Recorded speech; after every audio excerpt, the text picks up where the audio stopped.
नमस्कार दोस्तों, स्वागत है आपका हमारे YouTube चैनल पे। यहाँ आपको दरवानी कहा सुनाकर आपको एक दर वाली दुनिया दिखाया जाएगा। ये कहानी आगे जाते जाते बहुत चैता दरा देने वाली होगी।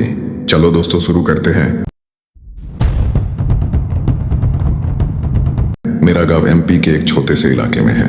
गांव का सबसे पुराना हिस्सा है, बहुत पुराना बाजार है। दिन में ये बाजार आम लगता है, सब सामान लेने आते हैं। लोग दुकान खोलते हैं, सब्जी, कपड़े और छोटी मोटी चीजें बिकती हैं। लेकिन रात को कोई भी वहां जाने की हिम्मत ही नहीं होती और ना कोई बाजार वाला अपने घर से निकालता है। पुराने लोग कहते हैं कि इस बाजार एक शमशान पर रखी गई है। जब अंग्रेजों का जमाना था तो उन्होंने यहाँ दुकान बनवाई है जो अपने महलों के लिए सामान लेकर जाती थी, लेकिन बिना श्राद्ध और पूजा किए। तभी से यहाँ अजीब घटनाएं होती रही हैं जो दिल को दरक कर रख देती है। मैं और मेरा दोस्त शिवम एक दिन मिला। लगा था हम मजे करके घम कर रहे थे। हमारा घर वही रास्ते से होते जाता था। हम वो बाजार से होकर जा रहे थे। टाइम लगभग 11:30 बज चुका था। घर जाने के लिए हमें बहुत देर हो गई थी और हमें भी डर लग रहा था। शिवम ने कहा, संत लोग कहते हैं रात को बाजार में कोई और भी घूमता है, चल देखते हैं सच है या झूठिया लोग बस ऐसे ही बोलते हैं। मैं पहले तो माना कर रहा था, पर उसने जिद की और हम दोनों बाजार के बीच से गुजरे। सब दुकानें बंद थी। कच्ची सड़क पर हमारे पैरों की आहट गूंज रही थी। अचानक हमें ऐसा लगा जैसे किसी दुकान के शटर के पीछे किसी ने जोर से हंसा हो। हम रुक गए थे। शाम ने टॉर्च निकाली और शटर पर रोशनी डाली, पर वहां कुछ भी नहीं था। हमने सोचा शायद हमारे दिमाग का धोखा होगा और आगे चल दिए। थोड़ा आगे जाते ही हमें एक सेफ्ट साया दिखाई दिया।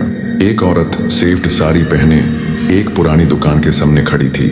उसका चेहरा सेफ्ट कपड़े से ढका हुआ था। श्याम ने जोर से पूछा, कौन है वहां? औरत धीरे धीरे हमारी तरफ बढ़ने लगी। उसके कदम जमीन को छूते ही नहीं थे, जैसे वो हवा में तैर रही हो। मैं कांप गया और श्याम का चेहरा भी सेफ्ट बैठ गया। हम दोनों ने भागना शुरू किया, लेकिन जितना भागते उतना लगता जैसे वो बाजार कभी खत्म ही नहीं हो रहा। हर गली, हर मोड़ वापस उसी दुकान पर ले आता जहां वो औरत खड़ी थी। उसने अपना चेहरा उठाया और हमें सिर्फ खाली आंखों के गड्ढे दिखाई दिए। उसका मुंह काला था और उसमें से खून टपक रहा था। मैं जोर से हनुमान चालीसा पढ़ने लगा। जैसे ही मैंने दोहे पढ़े, बाजार की सारी दुकानें अपने आप खुल गई और अंदर से अग्नि की ज्वाला निकालने लगी। औरत चीख कर हवा में गायब हो गई। अचानक सब कुछ नॉर्मल हो गया। रात के 2 बज चुके थे और हम दोनों ने देखा कि हम बाजार के बाहर खड़े हैं। आज तक लोग कहते हैं कि पुराने बाजार में रात को कोई भी नहीं जाता। दुकानदार 8 बजे से पहले दुकान बंद कर देते हैं और जो लोग उस औरत को देख लेते हैं उनका कुछ दिन बाद अचानक से आसमानी हादसा हो जाता है।